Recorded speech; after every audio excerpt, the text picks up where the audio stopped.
Okay, so I'm getting ready to fiberglass. As you may recall, we were working on a lot of filling and everything. So we did that. It looks pretty nice. And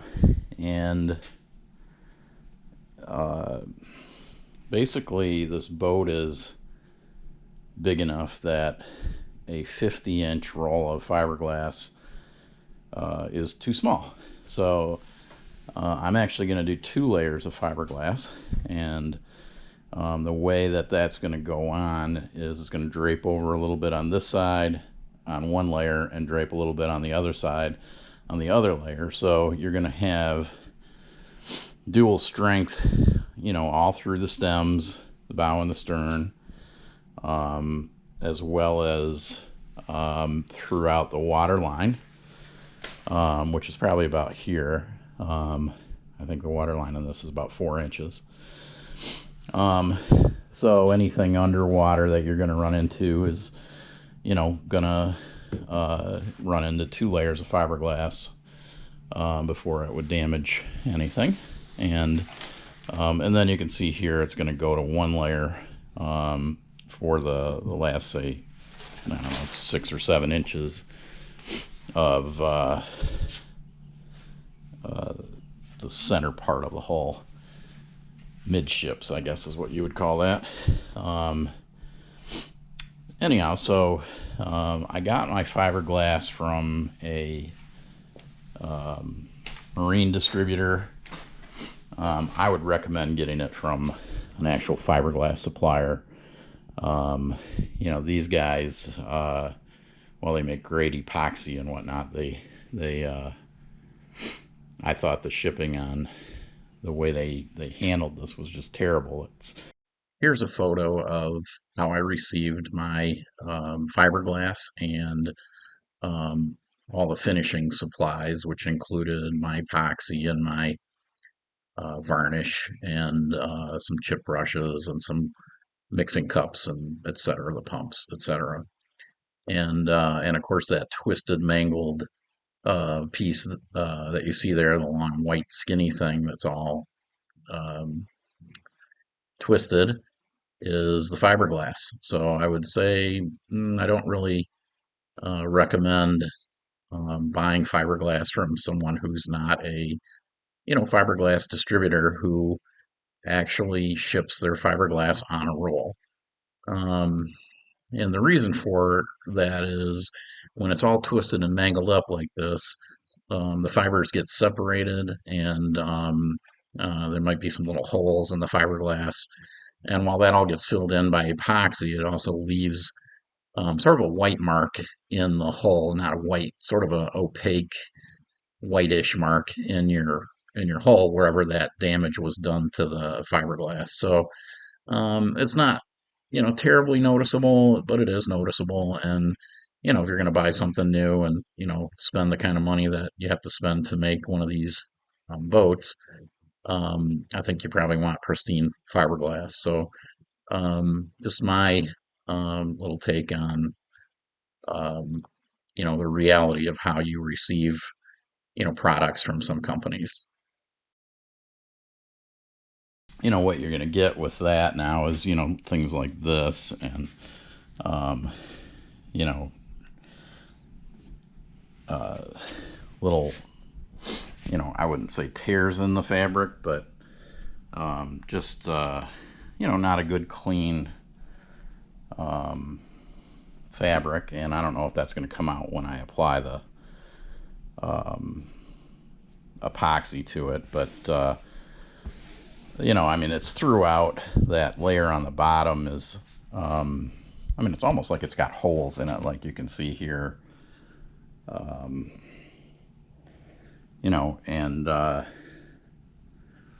layer on the bottom is worse in that regard, just, you know, because that was more on the outside of the, you know, the wrath of the packaging and shipping, you know, process, I guess. So, so anyhow, I guess I would recommend, you know, getting it from a fiberglass supplier who's going to ship it to you on a roll.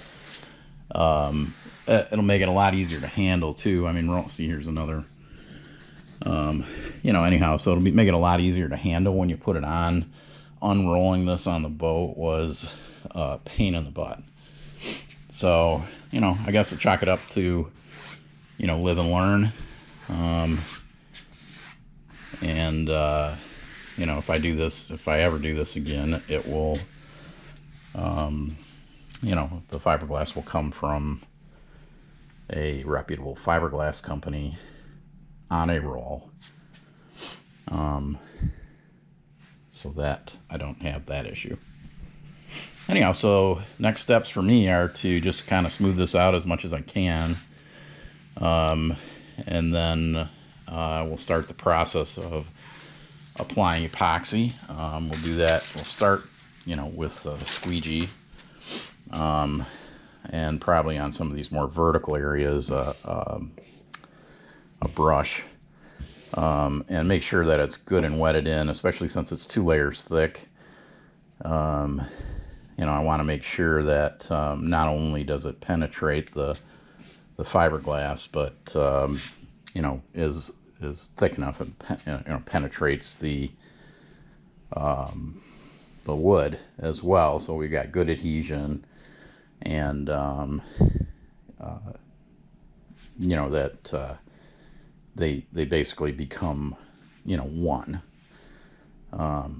It should be you know, pretty well to adhere to the wood from a standpoint of I went to 120 on the sanding. Should leave a little bit of a tooth in the wood, you know, for the epoxy to grab. And I washed it down with wet cloth, let it dry, then sanded it again at 120 to take down any of the raised grain that water raised. And then just before putting the fiberglass on, you know, unrolling it, of course, I wiped it down again with denatured alcohol, just to get it as clean and dust free as possible. And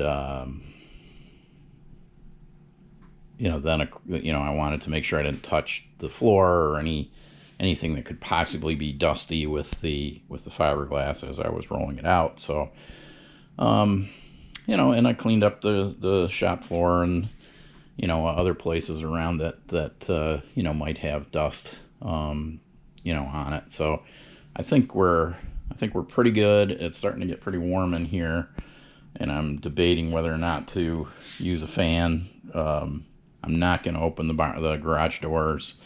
The cottonwoods are releasing their seed pods, so there's little cotton things floating around in the air all over the place, and I don't want any of that stuck in my my finish. So anyhow, so here's where we're at. I'm going to start epoxy, and see how that goes. All right, here goes.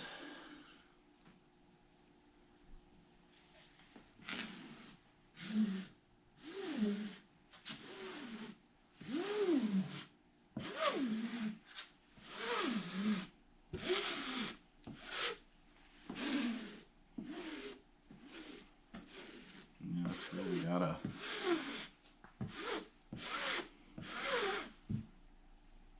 get a lot wetter.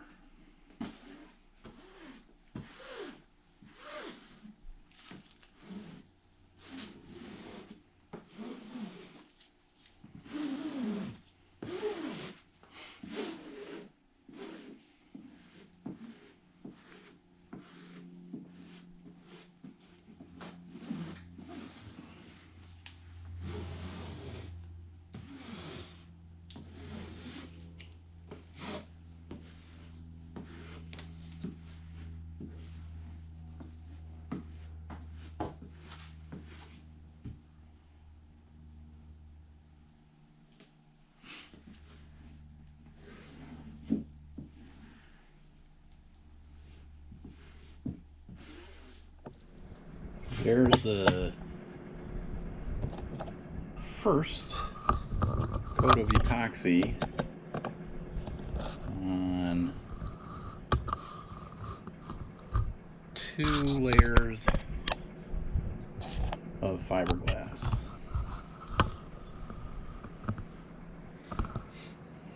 So it went on, I thought, pretty good, except around the stems I kind of made a mess of it, so those will, you know, have to be cleaned up by sanding, but the rest of it looks really good.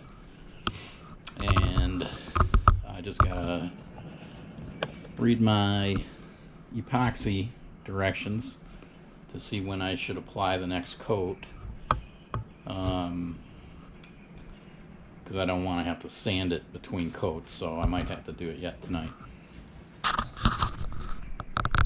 Okay, so this is the 4th coat of epoxy, so this is the final coat of epoxy on the exterior. It's a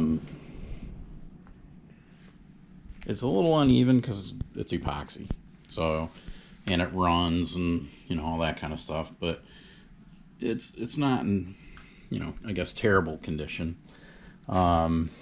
I am a little bit disappointed, and I do have a few air bubbles. I'm not exactly sure how to deal with those on the stem specifically. You know, a couple of them like this one here. So whether I'm going to do anything about it or not, I'm not sure. If I do, it probably will entail cutting off that fiberglass and kind of grinding down the resin that's there and then putting on some new fiberglass just over the stems, because the same thing happened on both ends. I got a few, you know, you can't really see it probably on the camera, but a few little hairs, horse hairs from the brush, the chip brush that I was using, which again also is a problem. But I think those will, when I sand before doing the varnish, because it'll get probably, I don't know, 4 coats of varnish, then I think those will get those brush hairs out wherever they might exist. Anyhow, so right now I'm pretty happy with it for the most part, and you know, just with anything, there's always, you know, something that you can be unhappy about, but you know, I think for all my worries, it's you know, turning out pretty good. You know, I mean, every time you have to do something on this, it just takes courage, because that might be the time you screw it up. And you know, this was the big one for me, the epoxy and the fiberglass. So and you know, I think it'll be pretty sturdy. It's 2 sheets of fiberglass, 4 coats of epoxy, and we'll do the same thing on the inside, which I think I'll be able to start working on next week. And at that point, you know, we'll get that all cleaned up inside and fill any gaps that are on the inside. Well, it's off the molds. It certainly isn't perfect, but looks like there's some work to do on the inside. A lot of glue in there that needs to be cleaned up. A little tape residue. And some gaps to fill from the inside. Well, I've got the inside, I think, pretty well sanded. I might have some hand sanding to just touch up. So I'm pretty close to being ready to do the interior fiberglass. I built this thwart today. And that's pretty much all just by hand and figuring out how wide I wanted the yoke to be to, fit over my shoulders, my neck, that kind of stuff. So hopefully that'll work. And of course there'll be a in whale that sits on top of this here. And then there'll be bolts that go down through that to hold it in place. So I also scarfed up my board, my cherry board, for my in whales and out whales that make up the gunnel. So you can see there's there's the epoxy for the scarf, and that'll be a little bit visible, but most of the scarves that are in the hull are fairly nondescript, so you can see them, but they don't pop out. I mean, kind of like here's one here, and there's one here. So I think it'll be fine. I am going to stagger them in whale out whale so that they aren't exactly lined up with each other, so that we don't have any weak spots.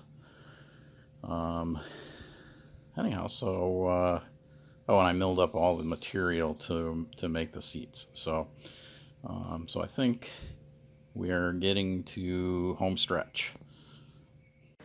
Okay, so I put together the seat frames.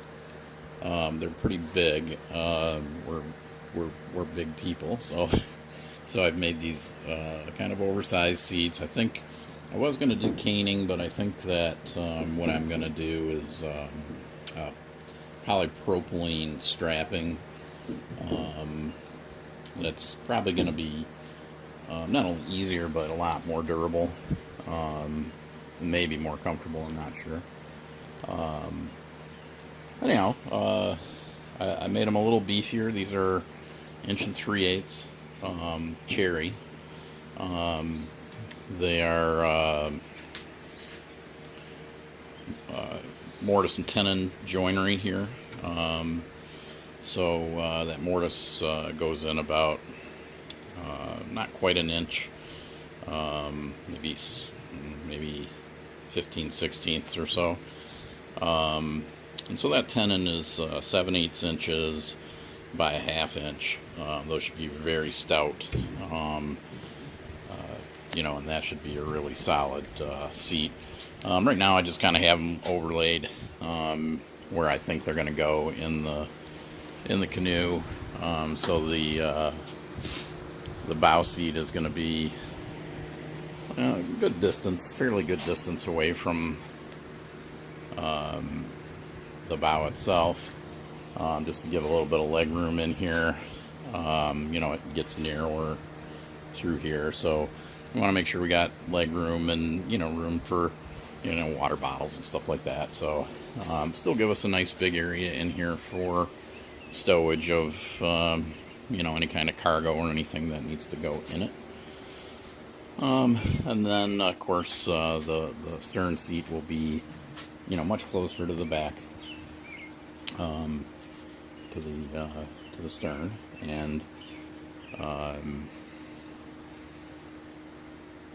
so it'll be a lot narrower in the behind area here, and not quite as wide as the bow seat in the front. And when you think about the way this will go together, we'll have a deck that will come out to I don't know, about here. Thinking somewhere between 17 and 24 inches. And then you'll have just an open little stowage area here, and then plenty of room for leg room, etc., through for the person sitting in the stern, paddle storage, whatever, and cooler. likely. Um, anyhow, so and this thwart may move. May move a little bit forward or backwards before it's all said and done, just to help with the how the canoe balances. So so for now, the next steps are doing the fiberglass in the interior of the hull, which I know I'm not real happy with the way the interior is cleaning up, but the sanding is never ending and difficult, and with the decks in on the bows and stern, the bow and the stern, you won't see it so much up in there, but I want to make it as attractive as it obviously can be. That's what this whole boat is about, is how it looks. So I might have to do just a little more cleanup inside the hull, and then we're going to apply the fiberglass. Once the fiberglass is in, the inwales will go in. I have cut the inwales and the outwales that will make up the gunnel. So I don't know why they call them inwales and outwales, but the gunnel, because it's spelled gun whale. But nevertheless, there they are. The inwales are rectangular, and the outwales are I don't know, trapezoidal, I guess. And we'll be putting in scuppers on the inwales, so trying to work out the distances so that the scuppers